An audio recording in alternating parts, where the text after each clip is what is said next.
ബിസിനസ്സുകാർക്ക് മാത്രമേ പൈസ ഉണ്ടാക്കാൻ പറ്റത്തുള്ളൂ, സാലറിഡ് പേഴ്സണ് പറ്റില്ല. സാലറിഡ് പേഴ്സണ് പറ്റും. അതെന്ത് ചെയ്യണമെന്ന് വെച്ച് കഴിഞ്ഞാൽ കൃത്യമായിട്ട് വരുന്ന ഫണ്ടിനെ സാലറിയെ മാനേജ് ചെയ്യാൻ പഠിക്കണം. നമുക്ക് നീഡ്സ് ഉണ്ട്, വാണ്ട്സ് ഉണ്ട്, അതുപോലെ തന്നെ നമ്മളത് സെറ്റ് ചെയ്യണം. സേവിങ്സ് ഉണ്ട്, ഗ്ലോബലി അക്സെപ്റ്റഡ് ആയിട്ടുള്ള റൂളാണ്, എല്ലാവരും ഫോളോ ചെയ്യുന്നതാ 50-30-20 റൂൾ. ഓക്കെ, അതിനകത്ത് 50 എന്ന് പറയുന്നത് നമ്മുടെ നീഡ്സ് ആണ്. 50% നമ്മുടെ നീഡ്സ് ആണ്. നമുക്ക് കിട്ടുന്ന സാലറി 1,00,000 രൂപയാണെങ്കിൽ അതിന്റെ 50,000 രൂപ എന്ന് വെച്ച് കഴിഞ്ഞാൽ നമ്മുടെ നീഡ്സിന് വേണ്ടി ഉപയോഗിക്കുക.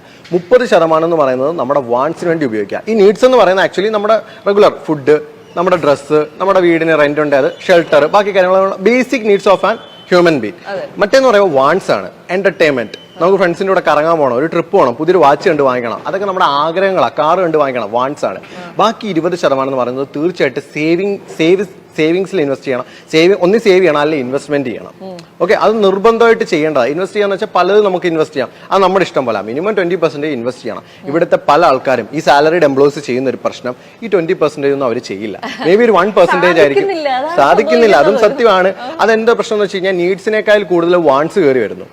വാണ്ട്സിലേക്കാണ് ഈ പൈസ പോകുന്നത്. 20% പുതിയൊരു കാർ എടുത്തു, വീടെടുത്തു, അതിന്റെ EMIക്ക് പോകും. അപ്പൊ എവിടെ ഇൻവെസ്റ്റ് ചെയ്യാൻ പൈസ? അങ്ങനെയുള്ള ഒരാളെ സംബന്ധിച്ച് ഫൈനാൻഷ്യൽ ഫ്രീഡത്തിലേക്ക് എത്തുക എന്നുള്ളത് ഇമ്പോസിബിൾ ആണ്.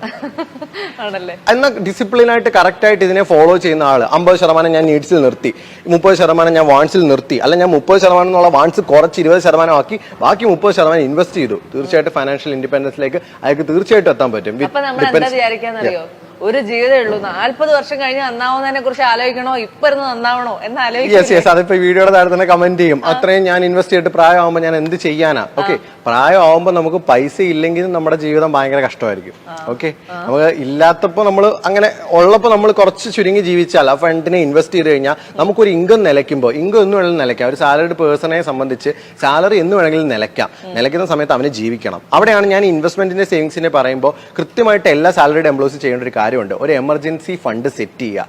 6 മാസത്തേക്ക് നമ്മുടെ ചെലവ്, ഒരു മാസം നമുക്ക് എത്ര ചെലവ് വരുന്നോ 6 മാസത്തേക്ക് ഒരു 25,000 രൂപയാണ് എന്റെ മാസ ചെലവ്, ×6 അത്ര എമർജൻസി ഫണ്ടായിട്ട് സെറ്റ് ചെയ്തൊരു ബാങ്ക് അക്കൗണ്ടിൽ, സേവിങ്സ് അക്കൗണ്ടിൽ ഇടുക. FDയിൽ ഒന്നും വേണ്ട, സേവിങ്സ് അക്കൗണ്ടിൽ. എന്തിനാന്ന് വെച്ചാൽ പെട്ടെന്ന് ഒരു ആക്സിഡന്റ് പറ്റി, അങ്ങനെ പറ്റാതിരിക്കട്ടെ, എന്തെങ്കിലും ഒരു പ്രശ്നം പറ്റി, അല്ലെങ്കിൽ ജോലി പോയി, നമുക്ക് 6 മാസം ഈ ഫണ്ട് കൊണ്ട് ജീവിക്കാം. 6 എടുത്ത് നമ്മൾ പൈസ ചോദിക്കാൻ പോകണ്ട. അതാണ് എമർജൻസി ഫണ്ടിന്റെ ഒരു ഇത്.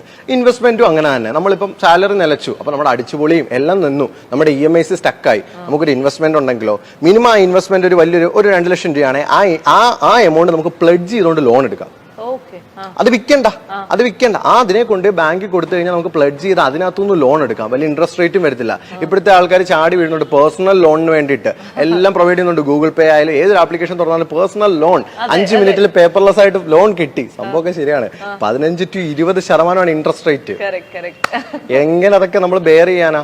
അപ്പം ആൾക്കാർ ചോദിക്കും, എനിക്ക് പെട്ടെന്ന് ഒരു ആവശ്യം വരുമ്പോൾ ഞാൻ എവിടെ പോയി പൈസ ചോദിക്കും? ഓക്കെ, അങ്ങനെയുള്ള ഒന്നെങ്കിൽ നമുക്ക് ഏറ്റവും നല്ലതെന്ന് വെച്ചാൽ ഗോൾഡ് ലോൺ എടുക്കാം.